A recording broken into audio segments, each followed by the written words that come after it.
It's midnight, and I'm elbow deep in the engine of my classic Mustang, classic being code for older than my marriage and twice as reliable, when I hear my wife Emily's voice drifting from the kitchen window above.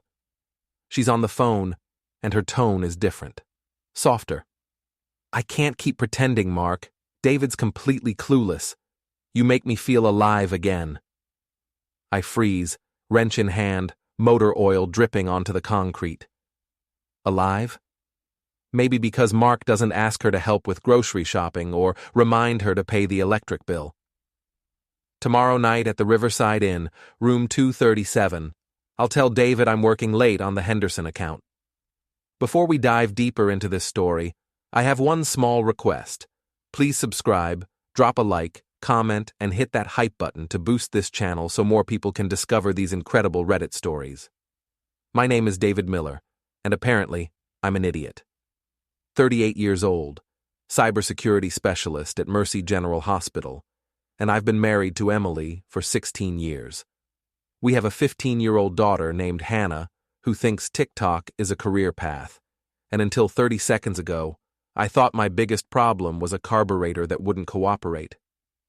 I set the wrench down carefully, wiping my hands on an old rag. Through the kitchen window, I can see Emily pacing, twirling a strand of her perfectly styled blonde hair around her finger. She's wearing that silk nightgown I bought her for our anniversary last year, the one she claimed was too fancy for every day. "I love you too," she whispers into the phone. Mark.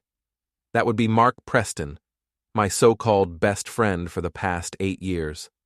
Wealthy real estate developer, drives a Tesla, has abs that could grate cheese. The kind of guy who orders wine by pointing at the price, not the vintage. I close the Mustang's hood quietly and head inside through the back door. Emily's already upstairs, probably deleting call logs like the careful woman she's become. I grab a beer from the fridge and sit at the kitchen table, staring at the family photos on the wall. There's one from last Christmas, Emily, Hannah, and me in matching sweaters that Emily insisted we wear. We look happy. We look like liars. The next morning, Emily's making coffee like nothing happened. She's dressed for success in a charcoal business suit that probably cost more than my monthly car payment. "Morning, honey," she says, not looking up from her phone. "I've got a late meeting tonight with a new client. Might not be home until after 10. "The Henderson account?" I ask, testing the waters. She pauses for just a fraction of a second. "Yes, exactly. Very demanding client." "I'll bet." "David, you're staring," she says, finally looking at me. "Everything okay?" "Just admiring my beautiful wife," I say, forcing a smile. "You know how lucky I am." She laughs, but it sounds hollow. "You're sweet. Kiss goodbye?" I kiss her cheek, tasting her expensive perfume. The same perfume she started wearing 6 months ago, right around the time she began working late, twice a week. After Emily leaves, I call in sick to work, first time in 3 years, and drive to my brother Zach's boxing gym on the south side of town. The place smells like sweat, leather, and broken dreams, but it's honest. More honest than my kitchen table conversations. Zach is training some kid who looks like he's never been in a real fight. My brother's 34, built like a brick wall, and has the kind of street wisdom that comes from growing up poor and staying smart. "David?" He glances at the clock on the wall. "Shouldn't you be debugging hospital computers or whatever it is you do? I need to talk." He sends the kid to practice footwork and joins me by the heavy bags. "What's eating you?" "Emily's having an affair." Zach doesn't look surprised. He never liked Emily, said she had champagne taste and a beer budget heart.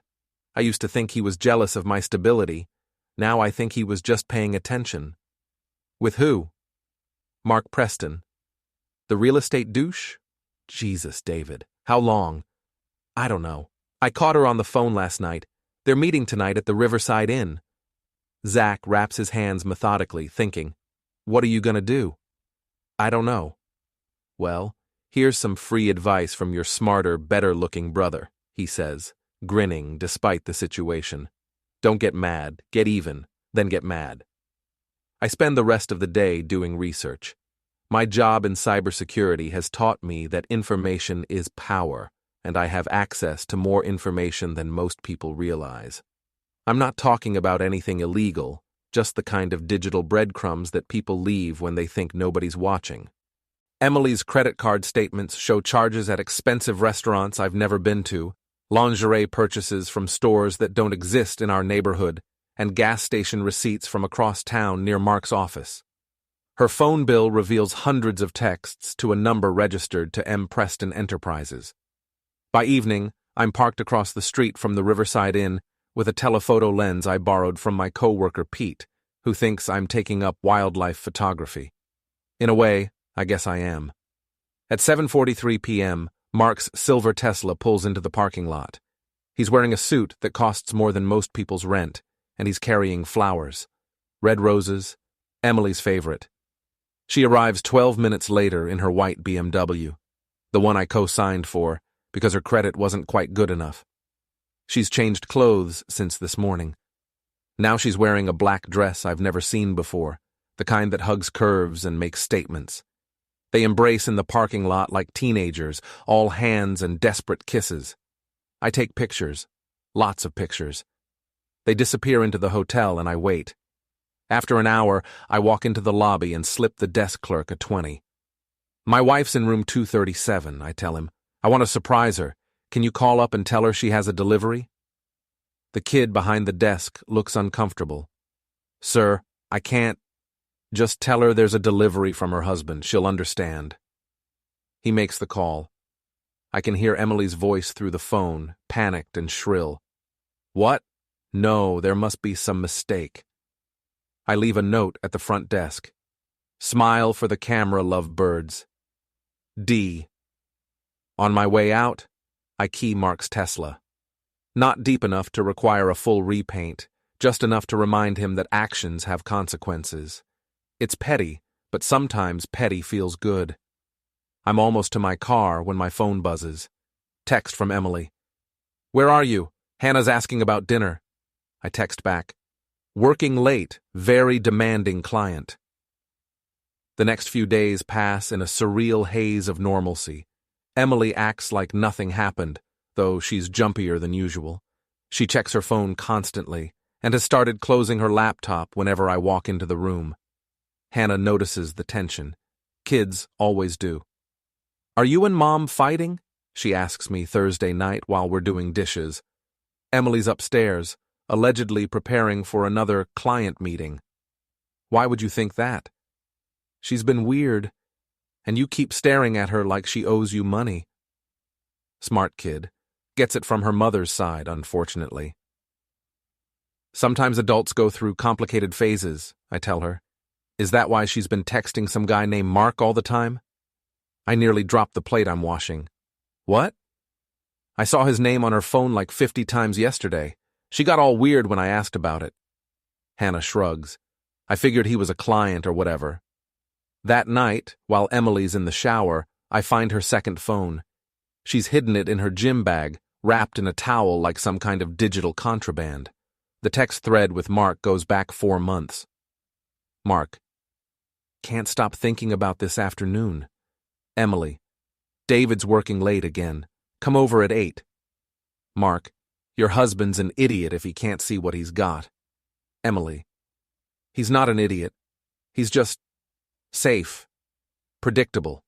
You make me feel dangerous. There are photos. I delete them from my memory as quickly as possible, but the damage is done. This isn't just an affair. It's a complete betrayal of everything I thought we were. I forward the entire conversation to my personal email and put the phone back exactly where I found it. Friday night, Emily announces she's going out with her friend Chloe Allen. Girls' night, she says, kissing my forehead like I'm a child being left with a babysitter. Chloe's been Emily's work bestie for the past year. She's 35, recently engaged, and works in marketing for some downtown firm. I've met her a few times at Emily's office parties. Sharp, funny, The kind of woman who remembers everyone's name and somehow makes you feel like you're the most interesting person in the room. After Emily leaves, I drive to Murphy's Tavern on 5th Street, where Chloe supposedly booked their girls' night. The bartender, a guy named Rick who knows me from my occasional after-work visits, confirms what I already suspected. Haven't seen your wife tonight, Dave, or that blonde friend of hers. I order a beer and think, if Emily's not with Chloe, where is she? More importantly, where does Chloe think Emily is? I call Chloe's number, which I have from Emily's phone. Hello? Chloe, it's David Miller, Emily's husband. Oh, hi, David. Is everything okay? Emily left her medication at home, and I know you two are out celebrating. Which bar are you at? I can drop it off. There's a pause.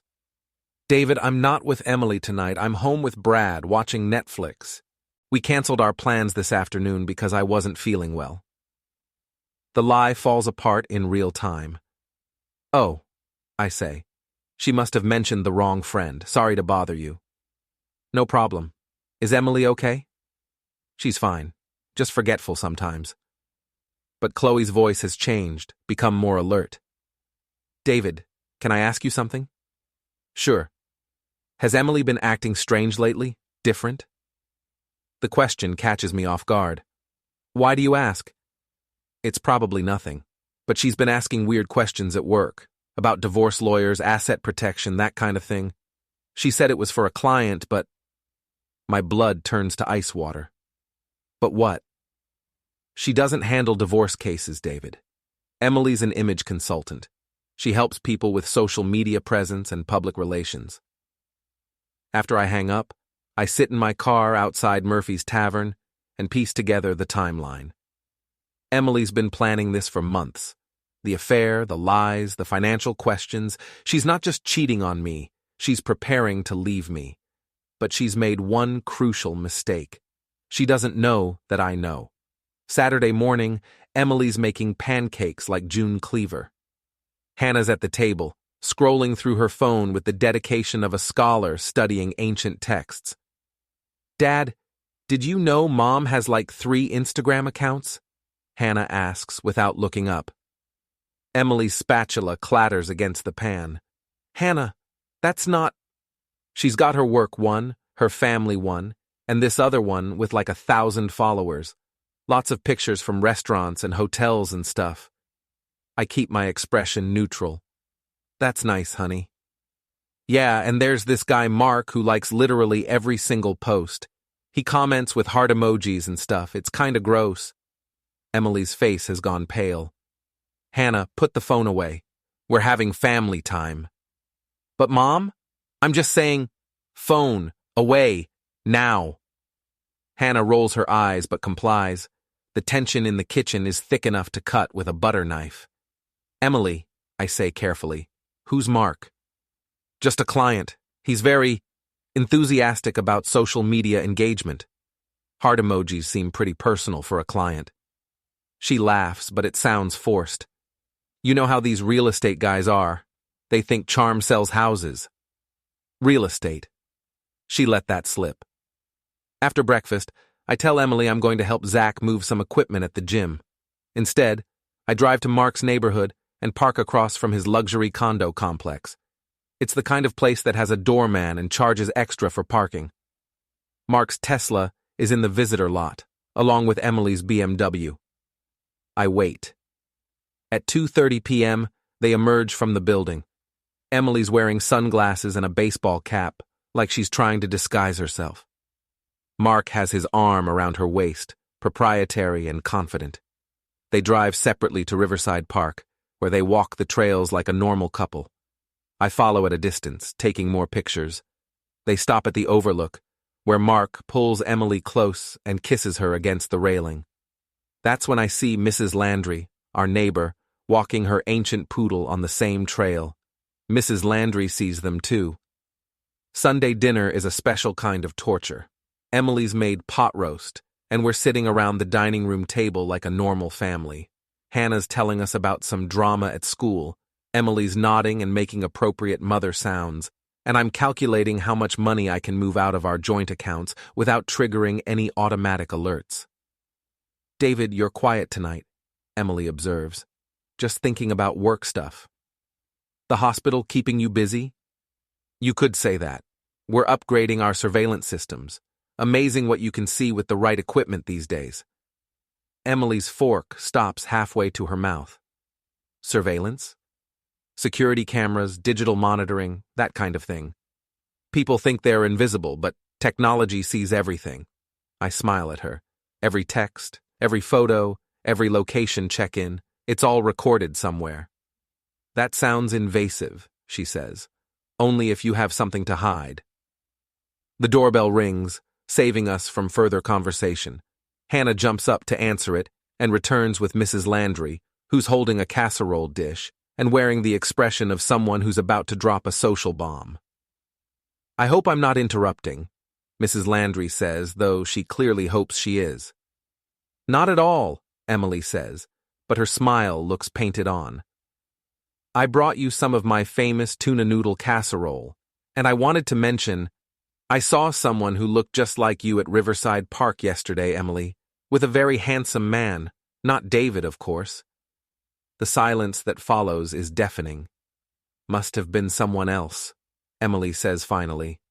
Oh, I'm sure it was, Mrs. Landry agrees, but her tone suggests otherwise. People have doppelgangers everywhere these days. Well, I should let you get back to your family dinner. After she leaves, Emily excuses herself to the bathroom. I can hear her making a phone call upstairs, her voice urgent and worried. Hannah looks at me across the table. Dad, is Mom cheating on you? The question hits like a physical blow. Why would you ask that? I'm not stupid. She's acting weird, you're acting weird, and Mrs. Landry basically just said she saw Mom with another guy. Hannah shrugs. Plus, I looked up that Mark guy online. He's like really good looking and rich. Hannah, it's okay, Dad. Half my friends' parents are divorced. It's not the end of the world. But it feels like it might be. Monday morning, I decide to go full villain. Emily's already left for work when I boot up my laptop and begin what I like to call digital archaeology. My job has taught me that everyone leaves traces, credit card records, social media posts, location data, email headers. The trick is knowing where to look. Mark Preston, it turns out, is not as careful as he thinks he is. His business, M. Preston Enterprises, has been investigated twice by the State Real Estate Commission for questionable practices. Nothing criminal, but enough to suggest he cuts corners. His personal social media shows a pattern of expensive vacations and luxury purchases that don't quite match his declared income from property sales. More interesting is his relationship history. 3 serious girlfriends in the past 5 years, all married women, all ending in messy divorces where Mark somehow avoided being named in the proceedings. Emily isn't his first affair, she's his specialty. I print everything and put it in a folder labeled insurance policy. That afternoon, I get a call from Chloe Allen. David, I hope you don't mind me calling. I got your number from Emily's emergency contact list at work. What can I do for you, Chloe? I'm worried about Emily. She's been making some questionable decisions lately, and I think she might need help. What kind of help? Can we meet for coffee? This isn't really a phone conversation. We agree to meet at Starbucks near the hospital. Chloe's already there when I arrive, sitting in a corner booth with 2 cups of coffee and an expression that suggests she's about to ruin someone's day. Thank you for coming, she says as I sit down. I wasn't sure if I should get involved, but Emily's my friend, and you seem like a good guy. I try to be. David, Emily's having an affair. I pretend to be shocked. What? With a client named Mark Preston. It's been going on for months. Chloe leans forward, her voice dropping to a whisper. She's been using company resources to help him with some kind of image rehabilitation project. I think he might be in legal trouble. Are you sure about this? I've seen the emails, the text messages, the hotel receipts she's submitted for reimbursement. She thinks she's being careful, but Chloe shrugs. I handle the expense reports. Why are you telling me this? Chloe's expression hardens. Because Mark Preston destroyed my sister's marriage 3 years ago. Same pattern, charm offensive, expensive gifts, promises about leaving his wife. My sister ended up divorced, broke, and humiliated while Mark moved on to his next target. The pieces start falling into place. Your sister? Jennifer Allen. She was Jennifer Morrison then.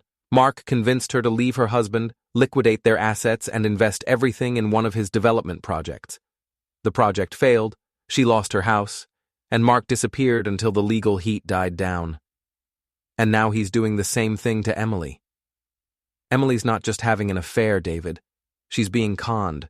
Mark's convinced her that you're holding her back, that she deserves better, that he can give her the lifestyle she wants. But first, she needs to gain access to your joint assets. My coffee tastes like ash. How much does she know about our finances? Enough. She's been asking questions about asset transfers, joint accounts, property deeds. She even asked me if I knew any good divorce lawyers. I sit back in my chair, processing this information. Emily isn't just cheating on me. She's planning to rob me blind in the process. What do you want me to do? I ask Chloe. Stop him, before he destroys another family. That evening, Emily comes home with Chinese takeout and a guilty smile.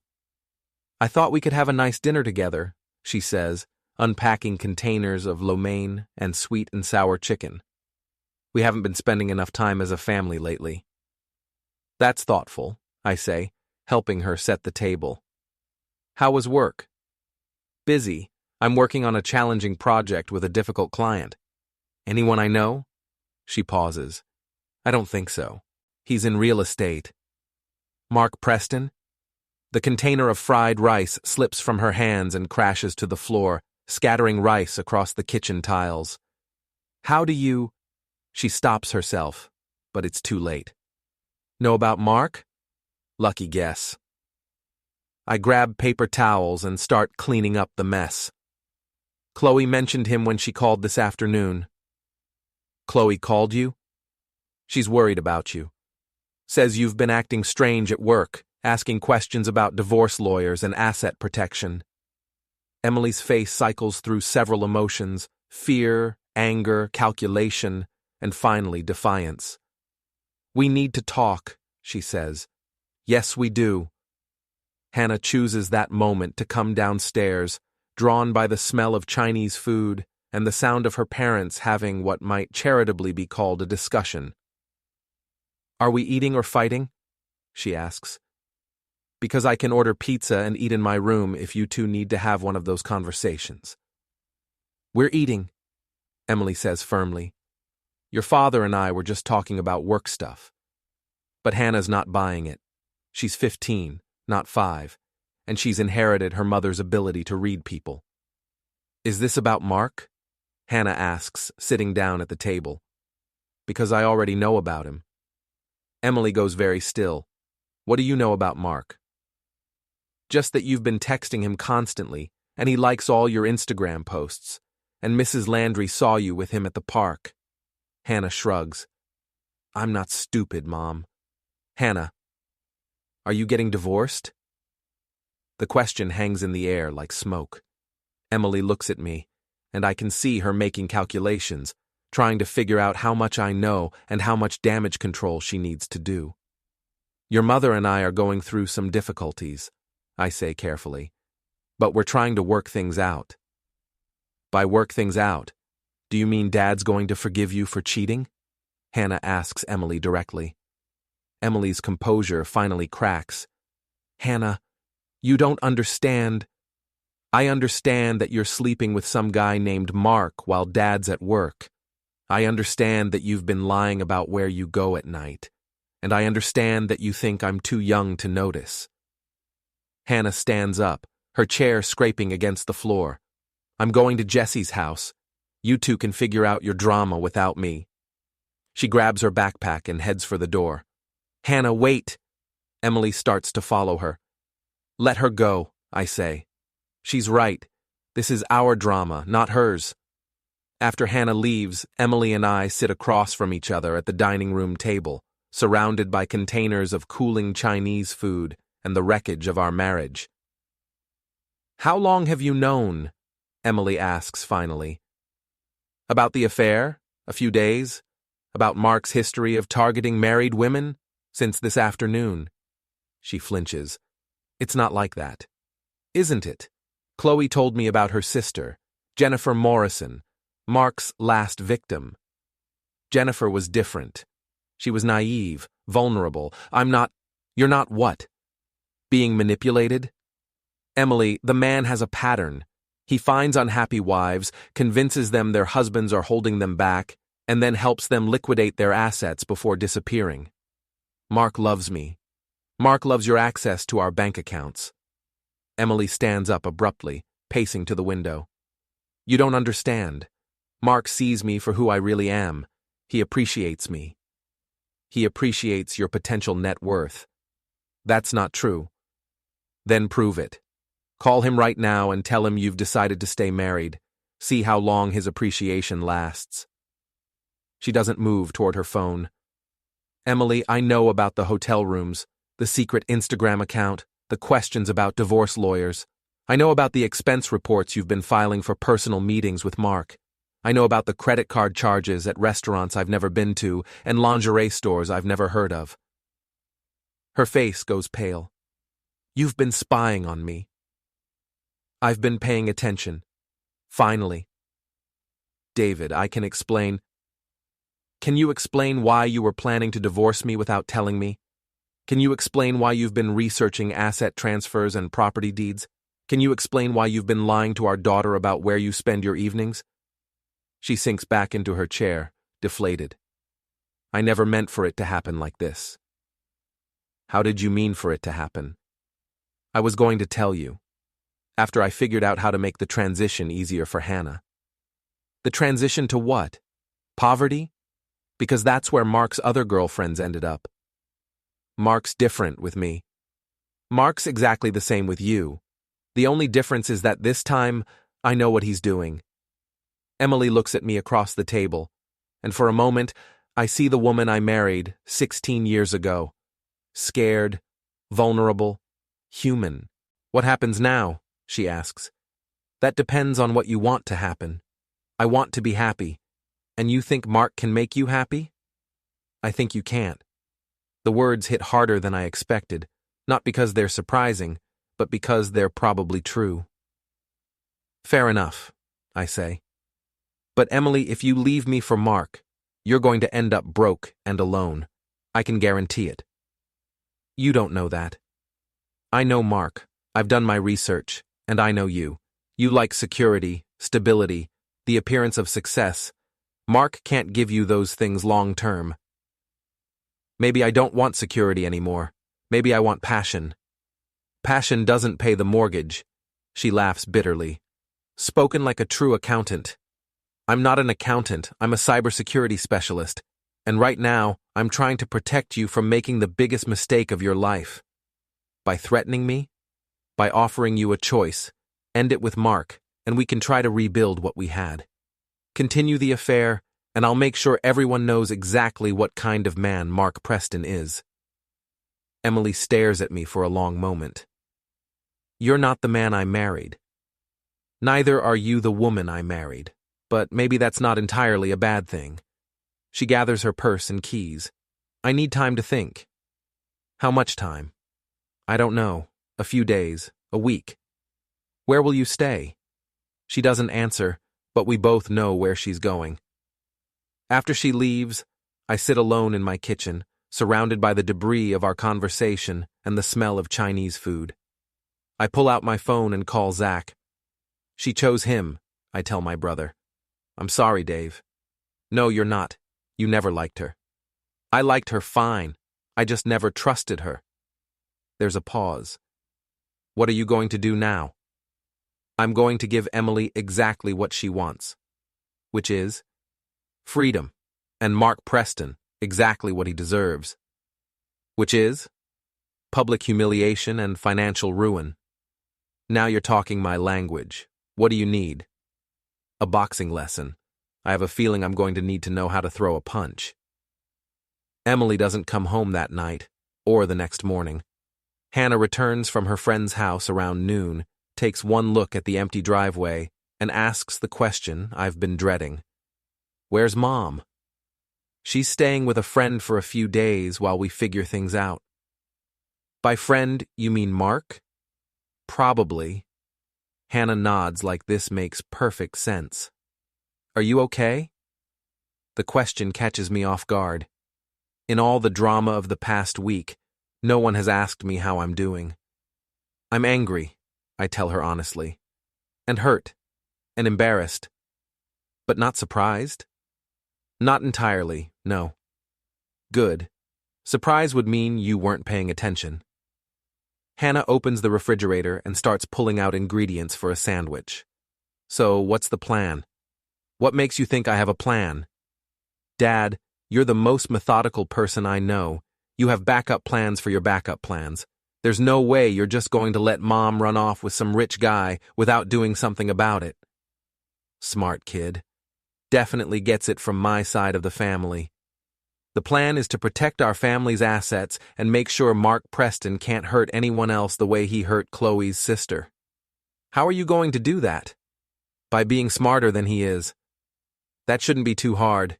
Anyone who thinks Mom's worth breaking up a family over isn't exactly working with a full deck.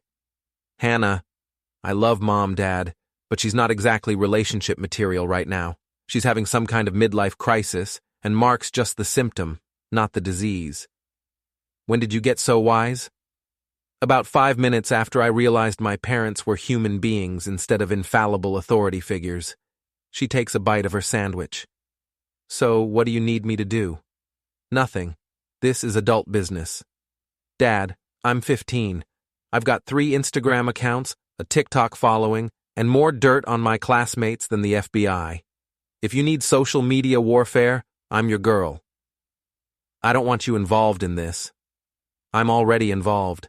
Mom dragged me into it the minute she started lying about where she was going at night. Hannah finishes her sandwich and grabs her backpack. I'm going to spend the night at Jesse's again. Let me know when you're ready to fight back. After Hannah leaves, I spend the afternoon preparing for war. First, I transfer half of our joint savings into a personal account that Emily doesn't have access to. It's perfectly legal. The money is as much mine as hers, but it ensures that Mark can't convince her to drain our accounts for some fake investment opportunity. Next, I change the passwords on all our shared accounts: Netflix, Amazon, the mortgage company, utilities. Small inconveniences that will add up to major frustrations. Then I start making phone calls. Pete, it's David Miller. Remember that surveillance equipment you mentioned? I need to borrow it for a weekend project. Rick, it's Dave. You know that karaoke night you're always pushing? I think I'm ready to give it a try. Mrs. Landry, it's David from next door. I was wondering if you'd seen Emily lately. I'm a little worried about her. By evening, I have everything I need for phase 1 of my revenge plan. Wednesday night, I drive to Mark's condo complex and park across the street. Emily's BMW is in the visitor lot, right next to the Tesla with the keyed paint job. They've been playing house for 2 days now. At 9:47 p.m., they emerge from the building, dressed for dinner at some expensive restaurant. Mark's wearing a suit that probably costs more than most people make in a month. Emily's in a black dress I've never seen before, the kind that makes a statement about who's paying for it. They drive to Chez Laurent, the most expensive French restaurant in the city. I follow at a distance and park where I can see them through the window. They're at a corner table holding hands across white linen, looking like the kind of couple that appears in advertisements for luxury cars or expensive watches. I wait until they order wine, then I make my move. I walk into the restaurant like I own the place, straight to their table, and sit down in the empty chair. Evening, folks. Mind if I join you? Mark starts to stand up, but I hold up my hand. Sit down, Mark. We need to talk. David, what are you doing here? Emily's voice is a mixture of embarrassment and fear. Having dinner with my wife and her boyfriend. Is that weird? It feels weird. The other diners are starting to stare. The maitre d' is approaching our table with the expression of someone who's about to handle an unpleasant situation. "Gentlemen, is there a problem here?" he asks in a French accent that's probably fake. "No problem," I say cheerfully. "Just a family discussion. Could we get another menu?" "I'm starving." "David, you need to leave," Mark says. His voice is calm, but I can see the tension in his shoulders. "Why? This is a public restaurant. I have every right to be here." I look around at the other tables, where people are pretending not to watch our little drama. Besides, I think everyone would be interested in hearing about your business practices, Mark. "I don't know what you're talking about." "Sure you do. Jennifer Morrison ring any bells? How about Sandra Chen, or maybe Lisa Rodriguez?" Mark's face goes pale. "I think you have me confused with someone else." "Nope. Mark Preston, M. Preston Enterprises, specializes in luxury real estate and married women. Your pattern is pretty consistent. Find an unhappy wife, convince her that her husband is holding her back, help her access joint assets, then disappear when the money runs out." Emily looks confused. "David, what are you talking about?" "Ask him about Jennifer Morrison, Emily. Ask him what happened to her house, her savings, her marriage." "That was different," Mark says quickly. "Jennifer was what? Naive? Trusting? In love with a man who saw dollar signs instead of a human being?" The maitre d' is back, this time with a security guard. "Sir, I'm going to have to ask you to leave." "Of course." I stand up and pull out my phone. "But first, let me just—" I hold up the device and take a picture of Mark and Emily at their romantic dinner table. "Smile!" The flash goes off, capturing their shocked expressions and the expensive wine and the white linen tablecloth. "David, don't," Emily starts. "Don't what? Don't document my wife's affair? Don't gather evidence for the divorce proceedings? Don't protect other women from falling for Mark's con game?" I head for the exit, but turn back for one final comment. "By the way, Mark, you might want to check your credit report. I hear identity theft is a real problem these days." I leave them sitting there, surrounded by staring diners and the wreckage of their romantic evening. Thursday morning, I wake up to 17 missed calls from Emily and 4 angry voicemails from Mark threatening to call the police if I harass them again. I call my lawyer instead. "David, good to hear from you. What can I do for you?" "I need to file for divorce, Tom, and I need to do it right." "I'm sorry to hear that. What are the grounds?" "Adultery. I have photos, text messages, credit card receipts, witness statements." "That should be straightforward. What about assets?"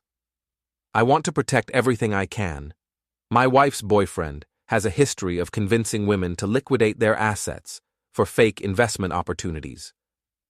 We can file for a restraining order on the financial accounts. What else do you need?" "I want to make sure Mark Preston can't do this to anyone else." "That's not really a legal matter, David." "Maybe not, but it's a personal one." Friday afternoon, Emily shows up at my office at the hospital. She looks tired, stressed, like she hasn't been sleeping well. The security guard calls up to let me know I have a visitor. Tell her I'll be right down. I find her in the lobby, sitting in one of those uncomfortable plastic chairs that hospitals seem to specialize in. She's wearing jeans and a sweater, no makeup, looking more like the woman I married and less like the stranger she's become. "We need to talk," she says. I'm listening. "Not here. Can we go somewhere private?" We walk to the hospital cafeteria, which is mostly empty at 3 in the afternoon. Emily gets coffee. I stick with water. "You embarrassed me Wednesday night," she says. "You embarrassed yourself. I just provided an audience. That's not fair." "Fair? Emily, you've been lying to me for months, planning to divorce me without telling me, and probably getting ready to clean out our bank accounts for your boyfriend's latest investment scheme. But I'm the one being unfair?" She stirs her coffee methodically, not meeting my eyes. "Mark's not like that. Mark's exactly like that. I've done my research. What research? I pull out the folder I've been carrying and set it on the table between us. Jennifer Morrison, Sandra Chen, Lisa Rodriguez, 3 women, 3 affairs, 3 financial disasters. Mark's batting 1,000. Emily opens the folder and starts reading. I watch her face change as she processes the information. Police reports, bankruptcy filings, divorce decrees, newspaper articles about failed real estate developments. This can't be right, she says finally. It's all public record. Mark's been running the same con for years. Find an unhappy wife, make her feel special, convince her to leave her husband and invest in his projects, then disappear when the money's gone. But he loves me. He loves your potential net worth. Emily, how much has he asked you to invest in his business? She doesn't answer, but her silence tells me everything. How much? I press. 50,000 for a downtown development project. He said it was a sure thing. They always say that. What about our house? Has he suggested you refinance or take out a second mortgage? Another silence. Jesus, Emily, he's played you perfectly. You don't understand. Mark's different with me. He's shown me the business plans, the financial projections, all fake, just like they were fake for Jennifer and Sandra and Lisa. I lean forward across the table.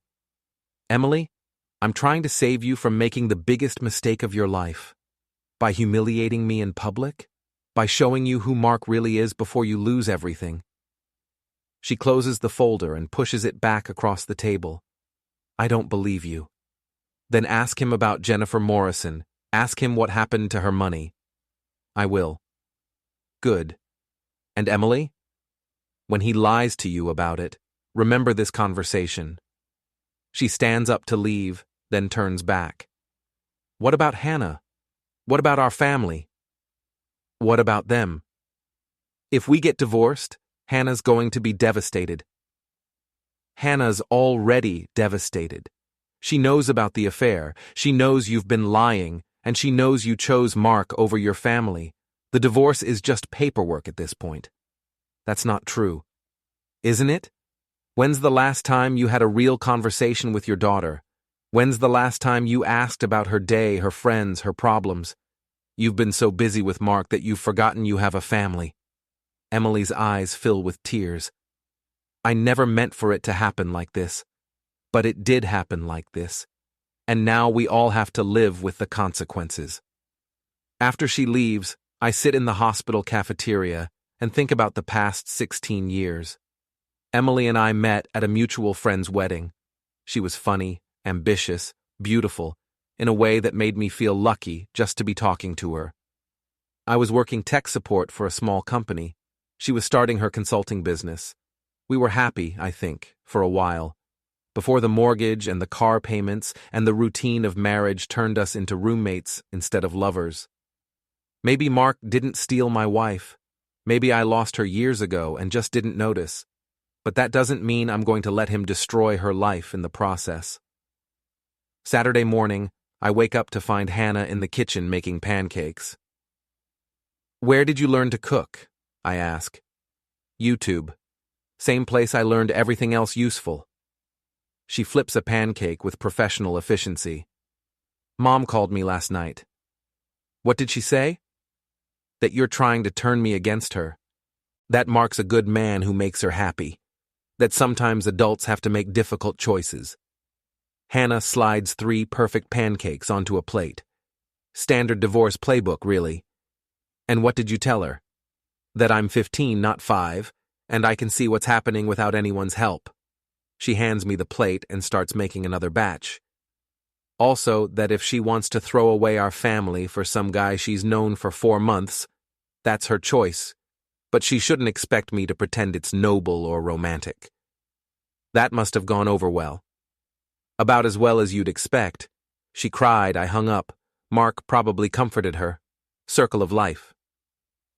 We eat breakfast in comfortable silence. It occurs to me that Hannah and I have had more real conversations in the past week than Emily and I had in the past year. Dad, can I ask you something? Sure. Are you going to try to get Mom back? The question catches me off guard. Do you want me to? I want you to be happy, and I don't think Mom makes you happy anymore. She used to. Yeah, but people change. Sometimes they grow apart. Sometimes one person decides they want a different life. Hannah shrugs. It sucks, but it's not the end of the world. When did you get so mature? When my parents started acting like teenagers. That afternoon, I drive to Mark's condo complex with a plan that's either brilliant or completely insane. Probably both. I park across the street and wait. At 4:23 p.m., Mark and Emily emerge from the building, dressed for another expensive dinner.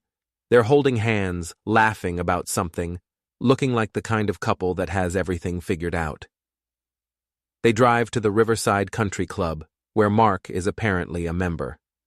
I follow them into the parking lot, where I implement phase 2 of my revenge plan. I call the club's main number from my cell phone. Riverside Country Club, this is Jennifer speaking.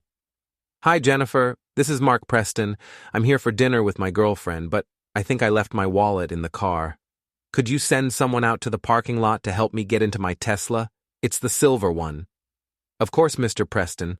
I'll send someone right out. 5 minutes later, a young man in a club uniform approaches Mark's Tesla with a set of lockout tools.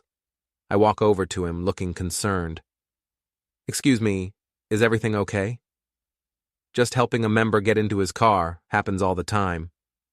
That's funny. I saw the owner of this car go inside about 10 minutes ago. Tall guy, expensive suit with a blonde woman. The kid looks confused. Mr. Preston said he left his wallet. I think someone's playing a prank. You might want to check with him directly before you break into his car. The kid heads back inside, and I follow at a distance. In the club's elegant dining room, Mark and Emily are at a window table studying menus that probably don't list prices. The young man from the parking lot approaches their table and has a brief conversation with Mark, who looks increasingly agitated. Mark pulls out his phone and makes a call. Probably to the club management, probably complaining about security. I use the distraction to walk over to their table. Having a nice evening? I ask, pulling out the empty chair and sitting down. David, what are you doing here? Emily looks around nervously, aware that we're attracting attention from other diners. Just thought I'd join you for dinner. This is a lovely place, very exclusive. I look around at the other tables, where well-dressed couples are pretending not to stare. Perfect place for Mark to impress his latest mark. That's enough, Mark says, standing up. I'm calling security. Go ahead. But first, let me ask you something. How much money have you asked Emily to invest in your business? That's none of your concern. Actually, it's completely my concern. Emily's my wife, and half of everything she has is legally mine. So when you ask her to invest $50,000 in some fake development project, you're essentially asking me to fund your con game. It's not a con game, Emily says, but her voice lacks conviction. Ask him about Jennifer Morrison, I tell her.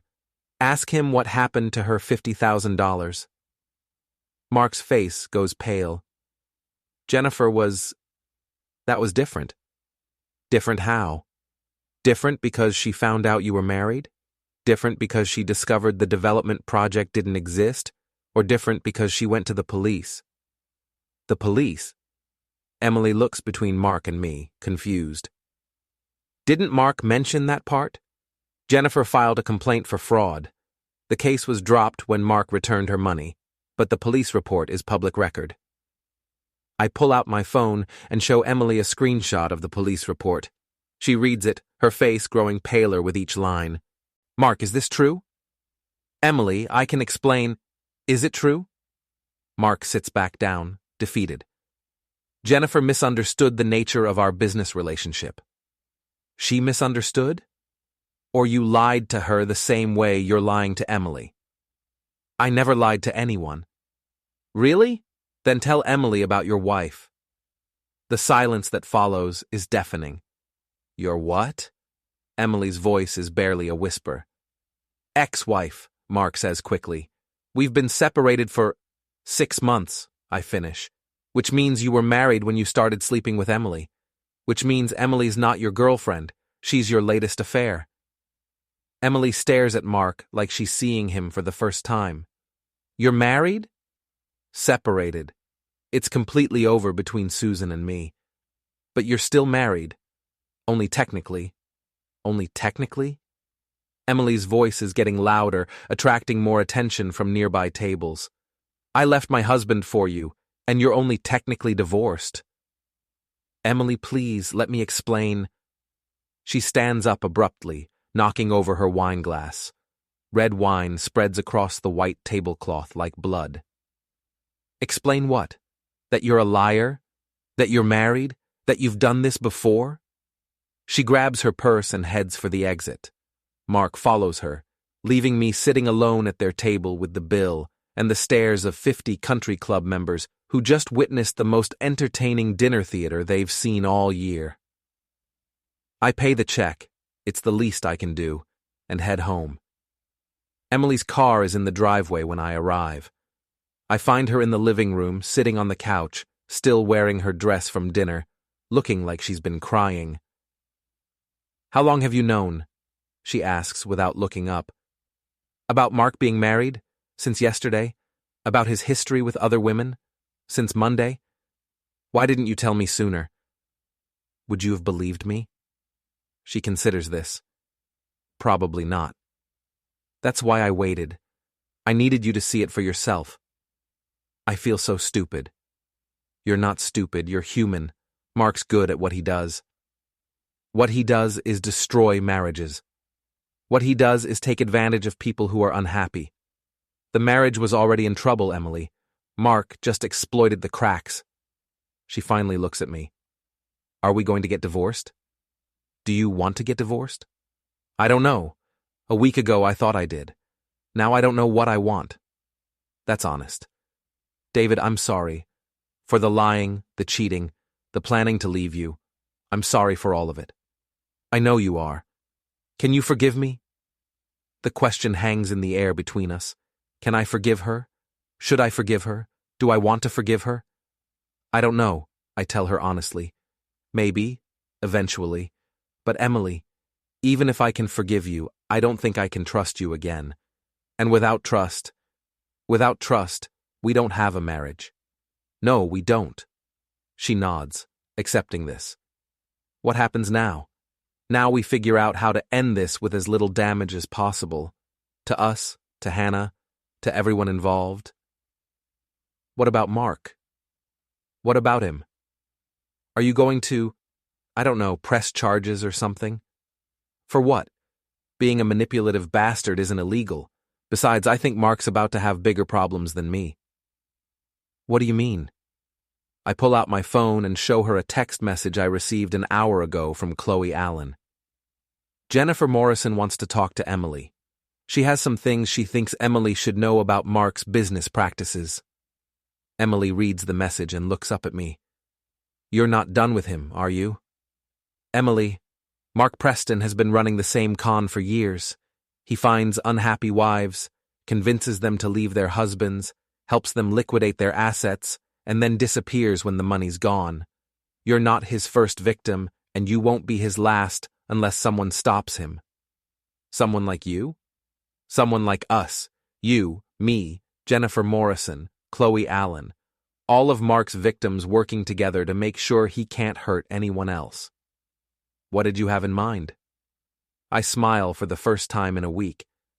I'm going to give Mark Preston exactly what he deserves, a taste of his own medicine.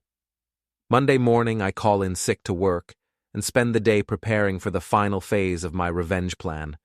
Emily, surprisingly, agrees to help. Not because she wants to get back together, we both know that ship has sailed, but because she wants to make sure Mark can't do to other women what he did to her.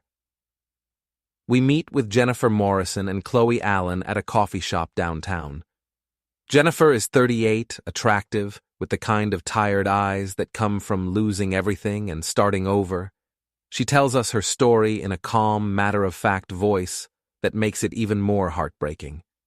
Mark convinced me that my husband was holding me back, that I deserved better, that he could give me the life I'd always wanted. He showed me business plans, financial projections, photographs of luxury condos that were supposedly under construction. Everything looked legitimate. "How much did you invest?" Emily asks.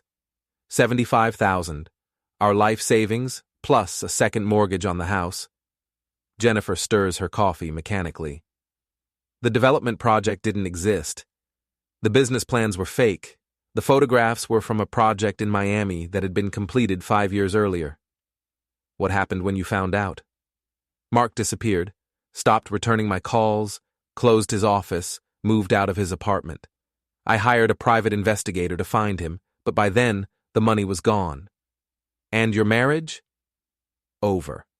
My husband couldn't forgive me for the affair, and he certainly couldn't forgive me for losing our house."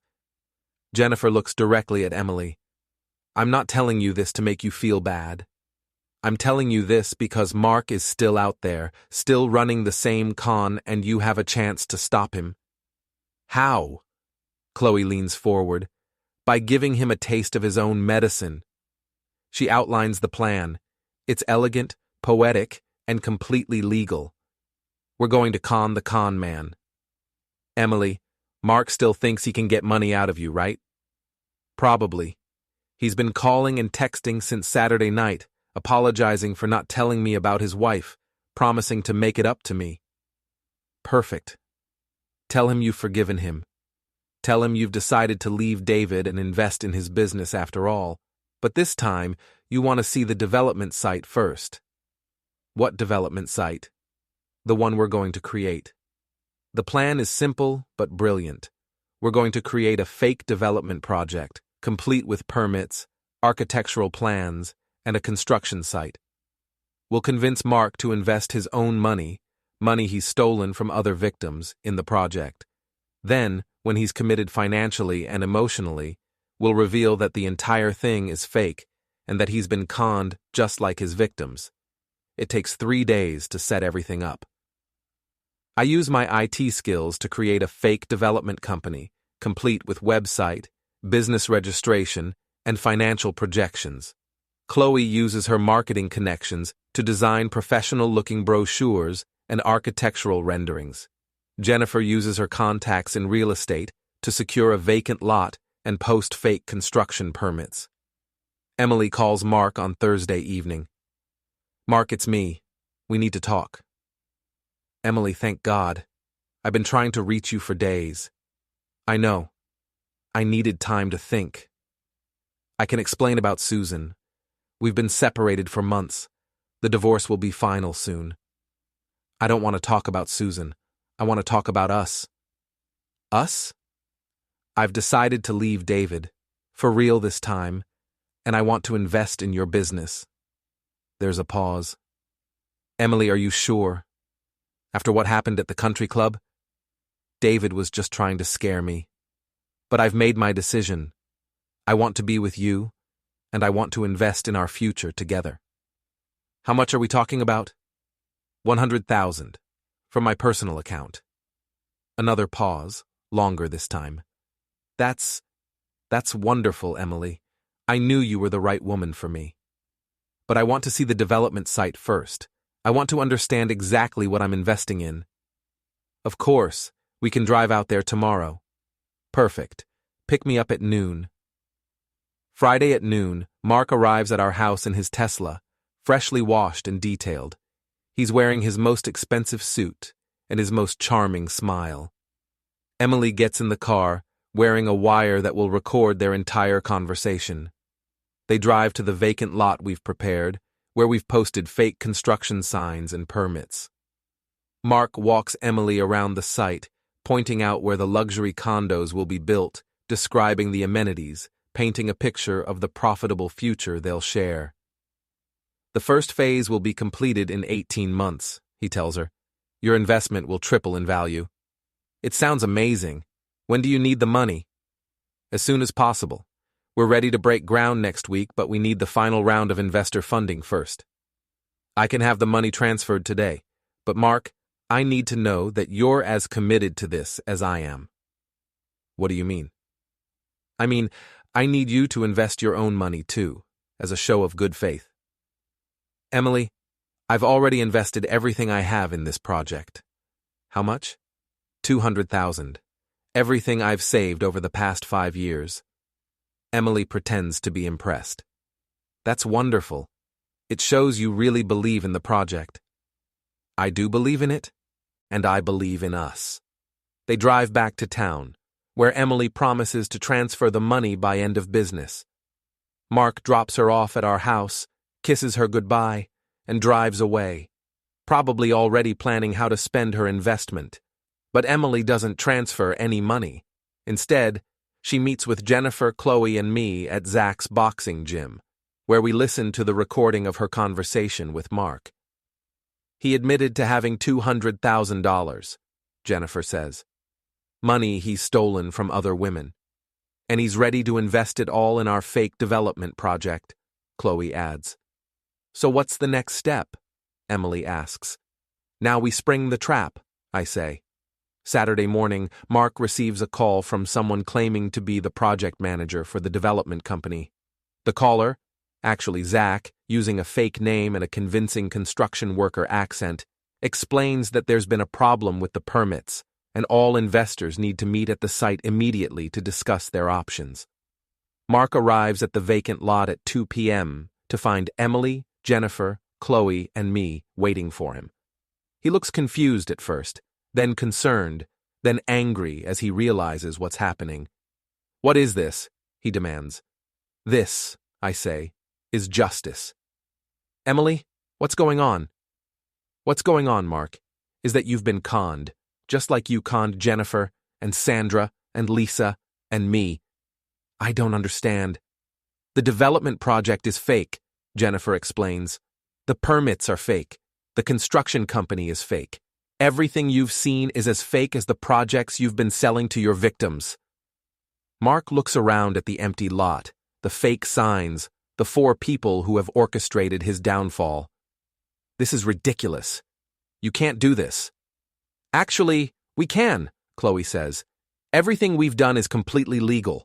We haven't stolen any money. We haven't committed any fraud.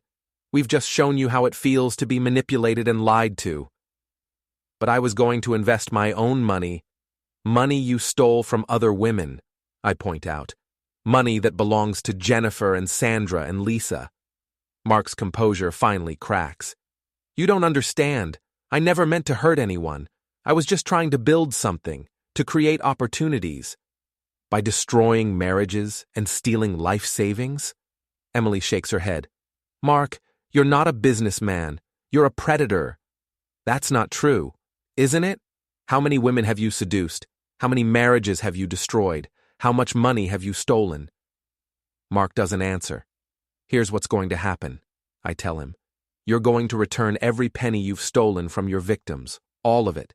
Jennifer's $75,000, Sandra's $40,000, Lisa's $60,000, all of it. I don't have that kind of money. You just told Emily you had $200,000 invested in this project. That should cover most of it. But that's my money. I earned it. You stole it, and now you're going to give it back. And if I refuse? Jennifer steps forward. Then we go to the police, all of us. With recordings, documents, evidence of fraud and theft, you'll be arrested, prosecuted, and sent to prison. But if you cooperate, Chloe adds, if you return the money and agree to stop targeting married women, we'll consider this matter closed. Mark looks around at the 4 of us, calculating his options. He's outnumbered, outmaneuvered, and out of choices. How do I know you won't go to the police anyway? Because we're not like you, Emily says. We keep our word. Mark pulls out his phone and makes a call to his bank. 20 minutes later, he's authorized wire transfers totaling $175,000 to accounts belonging to Jennifer, Sandra, and Lisa. There, he says. Are we done? Not quite, I say. There's one more thing. What? I pull out my phone and show him a video I've been recording for the past hour. Smile, Mark. You're going to be famous. David, don't. But it's too late. I've already uploaded the video to YouTube, Facebook, Instagram, and TikTok. Within minutes, Mark's confession and humiliation are spreading across social media like wildfire. That's for every woman you've hurt, I tell him, and every marriage you've destroyed. Mark stares at his phone as the notifications start pouring in. Comments, shares, tags from people who know him, people who've heard his name, people who want to see a con man get his comeuppance. My reputation is ruined, he says. Good, Jennifer replies. Maybe now you'll know how it feels. Mark gets in his Tesla and drives away without another word. We watch him go, 4 people who have just delivered justice in the most satisfying way possible. So what happens now? Emily asks. Now we go home and get on with our lives, I say. Mark's finished. He'll never be able to run this con again. And us? What happens with us? I look at my wife, my soon-to-be ex-wife, and feel something I haven't felt in months. Peace. Now we figure out how to be friends instead of enemies, for Hannah's sake and for our own. Emily nods. I'd like that. We drive home in separate cars, to a house that will soon be sold, to a life that will soon be divided into his and hers. But for the first time in months, I'm not angry. I'm not hurt. I'm not planning revenge. I'm free. Hannah's waiting for us in the kitchen, scrolling through her phone with a huge grin on her face.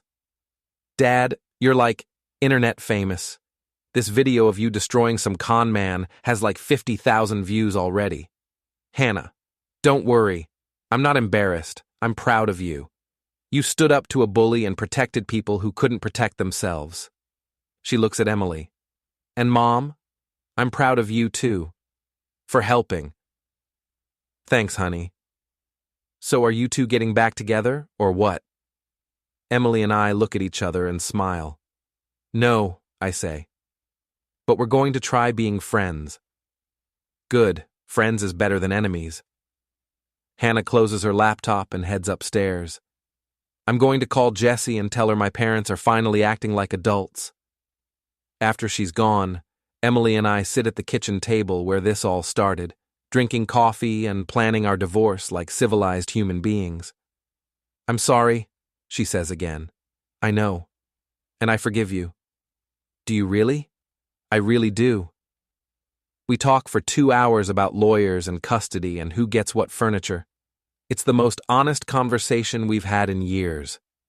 When Emily leaves, she's staying at Chloe's until she finds her own apartment. I sit alone in my kitchen and think about the past 2 weeks. I started this story as a victim, became a villain, and ended up as something else entirely, a survivor. My phone buzzes with another notification. The video of Mark's confession has reached 100,000 views. The comments are brutal but fair. Justice served cold, but served nonetheless. I delete the social media apps and put my phone away. Tomorrow, I'll go back to work. Back to my normal life. Back to being David Miller, cybersecurity specialist and single father.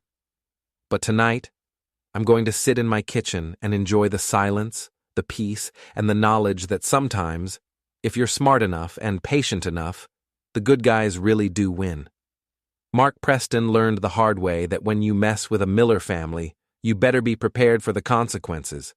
And Emily learned that sometimes the person you're looking for has been sitting across the breakfast table all along. As for me, I learned that revenge is a dish best served with a side of justice and a healthy dose of poetic irony. Game over, I win,